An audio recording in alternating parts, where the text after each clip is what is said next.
बोलिए द्वारकाधीश भगवान की जय हो। आज का प्रसंग है पतिव्रता माता गांधारी जी की कथा।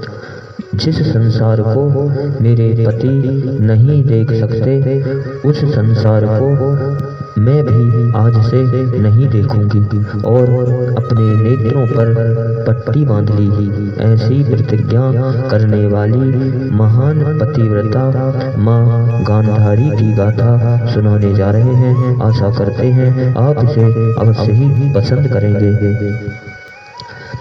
परम पराक्रमी भीष्म जी को संग्राम में कोई परास्त नहीं कर सकता।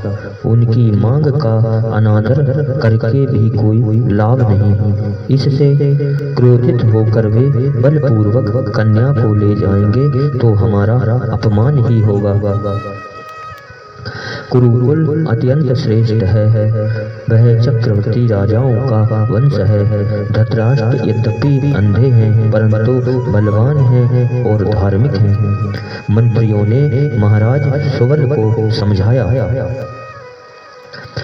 पितामह भीष्म ने यह पता लगा लिया था कि गांधारी राजकुमारी ने अपनी उग्र तपस्या से भगवान शिव जी को प्रसन्न करके 100 पुत्र होने का वरदान प्राप्त कर लिया है। वह सुंदरी और धर्मिष्ठा है। भीष्म जी ने गांधार समाचार भेज दिया कि महाराज सुबल अपनी पुत्री का विवाह आप धृतराष्ट्र से कर दें। गांधार नरेश ने पहले तो अंधे को कन्या देना अस्वीकार कर लिया, किंतु मंत्रियों के समझाने पर उन्होंने यह संबंध स्वीकार कर लिया। सती स्त्री को सदा पति के अनुरूप ही रहना चाहिए। यदि मेरे पतिदेव नेत्रहीन हैं तो मैं भी नेत्रों से देखना सदा के लिए छोड़ती हूँ। पिता के निश्चय का समाचार पाकर गांधारी ने एक वस्त्र की कई तहें करके उसकी पट्टी नेत्रों पर बांध ली और विधि पूर्वक धृतराष्ट्र का विवाह गांधारी के साथ हुआ। राज सदन में आए भगवान व्यास जी को अपनी सेवा से प्रसन्न करके गांधारी ने 100 पराक्रमी पुत्र होने का वरदान प्राप्त किया। उसे गर्भ रहा, 2 वर्ष तक गर्भ पेट में ही रहा। इसी बीच कुंती से युधिष्ठिर हो चुके थे। ऊब कर गांधारी ने गर्भ को गिरा दिया। लोहे के समान कठोर एक मांस पिंड गिरा। गांधारी उसे फेंकना ही चाहती थी कि भगवान व्यास जी ने आकर निषेध किया। उनके आदेश अनुसार 101 घी से भरे कुंड प्रस्तुत हुए। शीतल जल का छींटा देने पर मांस पिंड 101 अंगूठे के बराबर टुकड़ों में बट गया। वे टुकड़े कुंडों में डालकर बंद कर दिए गए। 2 वर्ष पश्चात खोलने पर उनसे 100 पुत्र और दुशाला नामक एक कन्या निकली। बड़ा पुत्र दुर्योधन उसी दिन हुआ जिस दिन भीमसेन का जन्म हुआ था। गांधारी सदा अपने पुत्र को समझाती रहती थी। वे पांडवों को कष्ट देने के पक्ष में नहीं थी। अपने पति को भी समझाती थी कि वे दुर्योधन को रोकें और दंड दें। धृतराष्ट्र पुत्र के स्नेह विवश होकर पुत्र का समर्थन करते रहे। संधि दूत बनकर जब भगवान श्री कृष्ण आए तब भी गांधारी ने दुर्योधन को बहुत समझाया। दुर्योधन ने सदा माता की बात की उपेक्षा की। माँ मुझे विजय का आशीर्वाद दो। प्रतिदिन दुर्योधन युद्ध काल में माता के पास जाता था। जहाँ धर्म है वहीं विजय होगी। देवी गांधारी ने 18 दिनों तक पुत्र को यही उत्तर दिया। उन्होंने पुत्र को अधर्म परायण समझकर विजयी होने का आशीर्वाद नहीं दिया। माँ मुझे भीमसेन मार डालेगा, कोई रक्षा का उपाय बताओ। समस्त कौरव दल के नष्ट होने पर दुर्योधन किसी प्रकार भाग कर माता के पास आया। पुत्र धर्मात्मा युधिष्ठिर ही तुम्हें बता सकते हैं। माता ने अंत में दुर्योधन से कहा कि हे दुर्योधन, जिस प्रकार तुमने जन्म लिया था उसी प्रकार नग्न अवस्था में स्नान करके मेरे सामने आ जाना।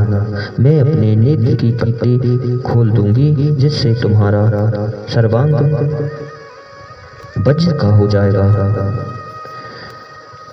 यह गांधारी ने दुर्योधन से कहा। गांधारी एक बार तुम्हारे सर्वांग पर नेत्र की पट्टी खोलकर दृष्टि डाल देगी तो सर्वांग वज्र का हो जाएगा, फिर तुम्हें किसी अस्त्र शस्त्र का भय ना होगा। दुर्योधन ने वही उपाय किया और शीघ्रता से उसी अवस्था में इतनी शीघ्रता से चले जा रहे थे। मार्ग में भगवान श्री कृष्ण मिले।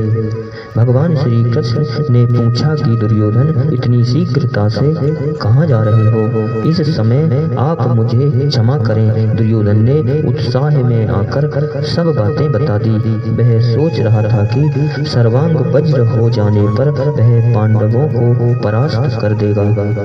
अब तुम बच्चे तो नहीं हो, तुम्हारे पुत्रों के भी पुत्र हो चुके हैं। इस आयु में माता के सन्मुख नग्न अवस्था में कैसे जाओगे?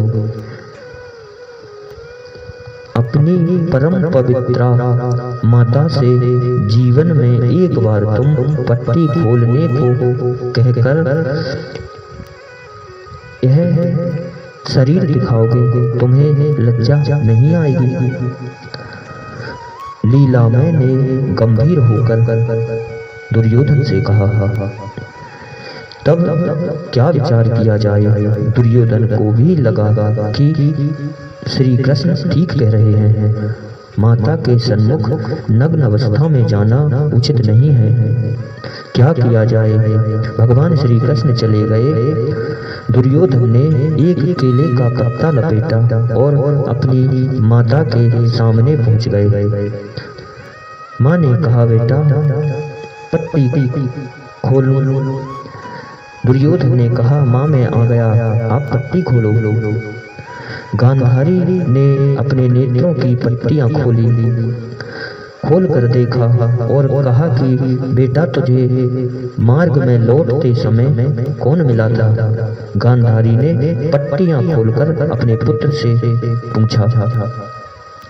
दुर्योधन ने कहा, माँ श्री कृष्ण मुझे राह में मिले थे। उन सर्वेश्वर की इच्छा टालने में कौन समर्थ है? माता गांधारी के मुख से लंबी श्वास निकल गई। दुर्योधन का कट प्रदेश वज्र होने से रह गया था।